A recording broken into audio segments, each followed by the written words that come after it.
The Charlotte Hornets have multiple questions that need to be answered this off season, as their team had fallen this year after many people, including myself, thought that they would actually be in some contention in this Eastern Conference. And once again, with another high lottery pick and a lot of questions surrounding some of their players on this roster, we're going to dive in and explore the Charlotte Hornets off season, in which I personally think the moves that they should be able to do to kind of set them up for some success going into next year. We've already started off this series here on Swish City, diving into teams already in the Washington Wizards and Utah Jazz. So if you do enjoy this type of content, check out the other videos as well and let me know your thoughts on those teams. But if you are a Charlotte Hornets fan, I want to know your thoughts down below in the comment section. I want to know if you guys think I did a right job or a wrong job in building your team. So let me know, and let's dive into the video at hand today. Make sure to grab that snack, and let's dive into it.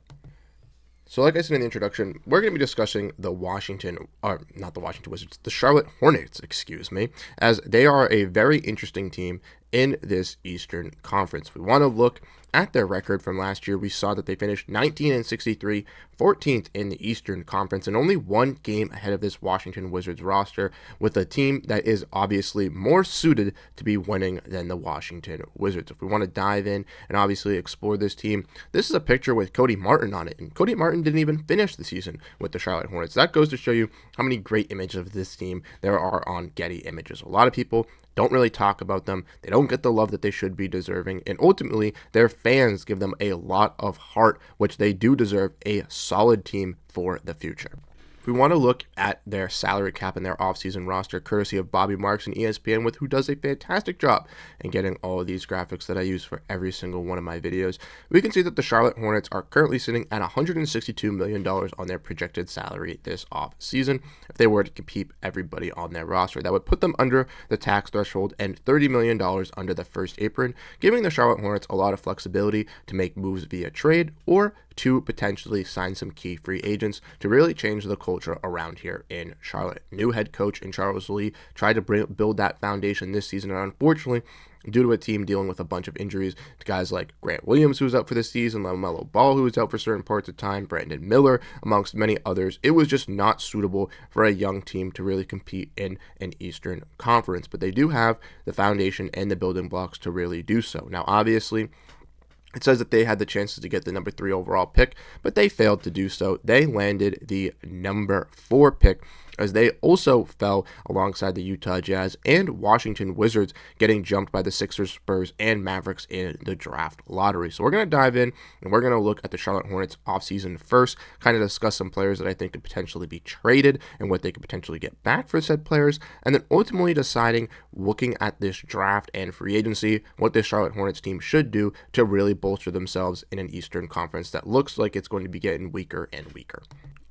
So I think the first player to really discuss, and it kind of makes sense to discuss, is Mark Williams, and for the right reason to be so. That Williams was traded essentially this offseason to the Los Angeles Lakers, but then the trade was rescinded, got waived due to the fact that Williams was not quote-unquote healthy, but Williams showed in the games that he played versus the Lakers for the Hornets that he could still be a guy that could quality be a rim protecting big and would have been one that would have been great for them in their playoff push. Now, ultimately, I do think with the Hornets trading Williams already, it does leave some uncertainty for him in this Charlotte Hornets team and roster, and I do think that a team like the Hornets will look to move off of Mark Williams due to this inconsistency of staying healthy to try to bolster their team by getting in either a veteran quality center or another young talent as well at the center department via free agency or via trade, potentially even the draft. But definitely something to keep an eye on with the Charlotte Hornets. I do not expect Mark Williams' tenure to last long in Charlotte, and that once again, on a rookie contract, multiple teams are going to be interested in a player in Mark Williams out in the trade market, as he'll be pretty easy to be attained on a cheap contract, but also for the return that they could potentially get another rookie scale back contract or some other draft picks to help out the Charlotte Hornets.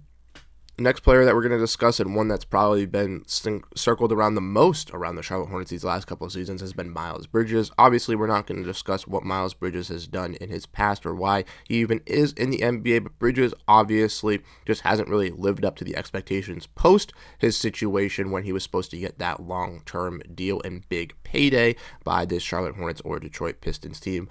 Regardless of the fact, Bridges can still provide you some quality minutes at the power forward position as a low post scorer and could also help out in your offense as, a traditional, I think, pretty solid role player, as, a fourth or fifth option on a pretty solid team. For Charlotte, once again, they've run this experiment back-to-back seasons with him and LaMelo Ball, trying to get them into the playoffs, and it just hasn't worked with a guy alongside him in Miles Bridges. And I think the time is here for Miles Bridges and the Charlotte Hornets team to move on and to try to find a different avenue for both parties, for Miles Bridges to really work himself on a pretty solid team, but also for the Charlotte Hornets to either really invest in another young piece or to eventually rip this band-aid off of Miles Bridges and him and LaMelo Ball as teammates, as it just hasn't really worked out in their tenure so far.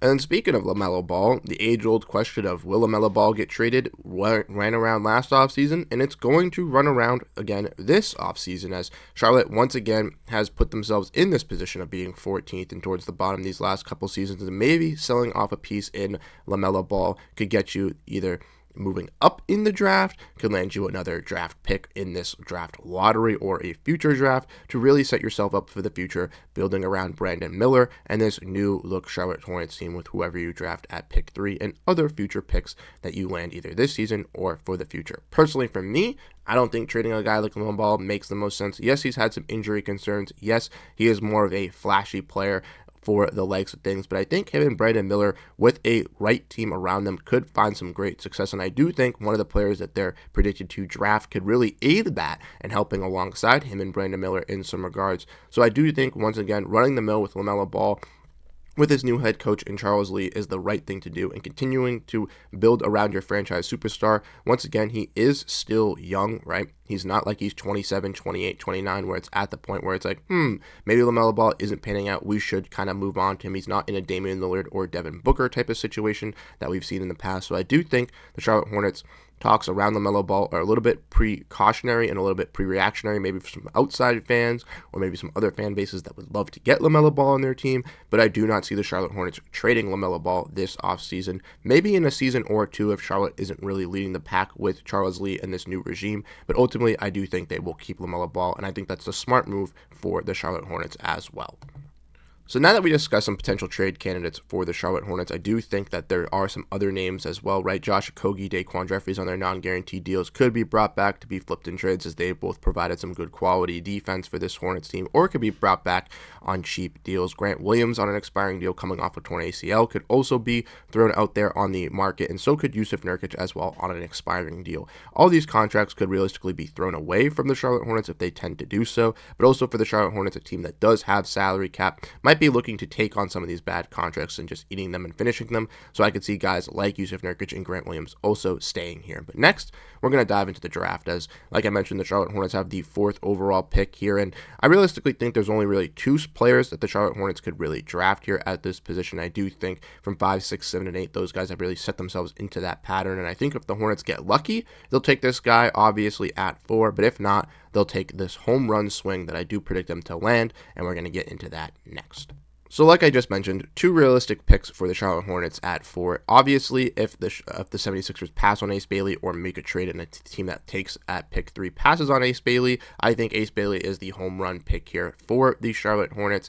He once again can play at the small forward, move Brandon Miller to the 2 guard, and you have 2 offensive creators on the wing in Miller and Ace Bailey to really combat with some offense alongside LaMelo Ball as that distributor and as that playmaker. I think it would be a really, really great fit, but ultimately, I don't see Ace Bailey falling to 4 in my eyes, so that's where I think the Charlotte Hornets will initially pick VJ Edgecombe at number 4. Edgecombe for the Baylor Bears has that athleticism that you could really pair alongside a guy in Brandon Miller and LaMelo Ball. He has that heart and hustle, fights on the defensive end, but is a really explosive slasher and shot creator, which I think would be very solid for this Charlotte Hornets team alongside LaMelo Ball and Brandon Miller. And once again, adds some great offense, but also adds that heart and defense that maybe some of those players could consider to be lacking in this Charlotte Hornets team, that could really bring out that intensity from these star players and really bring in some game-winning type of actions or winning mentality to Charlotte. I think VJ Edgecombe is the home run, slam dunk, whatever you want to say, pick here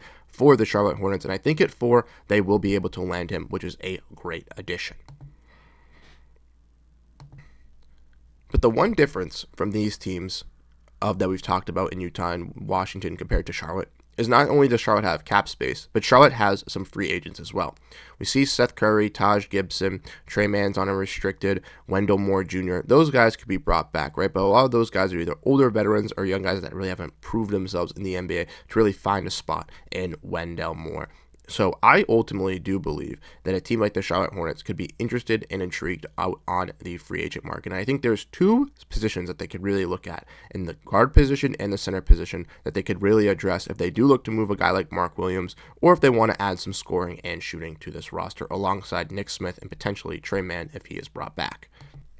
So when looking at the point guard position, it is very thin here in this free agency class, but this is every unrestricted free agent that the Charlotte Hornets realistically could offer money to really swindle in to bring to their team. And I think a lot of these guys could make a lot of sense for the Charlotte Hornets. One guy in particular is Trey Jones. Kind of brings that kind of sentiment that Trey Mann already brings as a shot creator and scorer at a backup point guard, and could be looking to command some money. And if the Hornets don't want to bring a guy in Trey Mann, feel like a guy in Trey Jones is a little bit of an upgrade at that same role, they could go out and bring in a guy in Trey Jones as well. I also would be intrigued with a guy like Malcolm Brogdon as a secondary ball handler and distributor if he wanted to go to another team to really integrate that culture and work again with a coach in Charles Lee that he's worked with in the past in Boston. I think would be a nice piece. But also alongside that, a guy in D'Angelo Russell, if he was willing to take a sacrificial role in coming off the bench, I think could be the perfect six-man scorer for a team like the Charlotte Hornets, who are looking to add a veteran presence, a shot creator, a scorer, another guy for that secondary unit. A guy like D'Angelo Russell really hits all those key notes. It's just all due to the fact of D'Lo wants to come off the bench, and at this point in his career, I think he would have the most success in doing that for this Charlotte Hornets team. And then once again, looking at the center department, it's a little thin here, but there are some more names. I think a guy like Miles Turner is going to be a little bit out of the price range. Al Horford might not go back, but there are some intriguing guys on this list that if you're the Charlotte Hornets, you could go at and bring back. Obviously, Taj Gibson's another name, but maybe they look to add a veteran in Clint Capella to add that rebounding and defense. If they look to trade a guy like Mark Williams, maybe even on the cheaper scale of things, looking at a guy in Kevon Looney, who's been a quality backup big, who's been a great rebounder, especially offensive rebounder, something the Hornets could realistically really use with their missed shots from LaMelo Ball and Brandon Miller, and potentially even VJ Edgecombe coming into as a rookie. I think would be very key for the Charlotte Hornets in getting those second chance points and also having another distributor for this team. Once again, a player like Kevon Looney, yes, he might command some money out in the market, but he's not going to be some guy that's going to really take over this role. And if you do feel you have some confidence in maybe in a guy in Moussa Diabate, or even if you want to use Yusuf Nurkic alongside Kevin Looney, if you still keep him, you can still have those guys kind of sharing minutes and giving you some quality run at that center position. So like I said, I think the Charlotte Hornets have multiple moves that they really need to discuss, right? They have to discuss, do they want to move off of LaMelo Ball? Do they want to move off of Miles Bridges? Do they want to move off of some of these older contracts? Do they want to get younger? Do they want to hit closer to the reset and the retank because they're closer to the bottom? Those questions are going to be answered.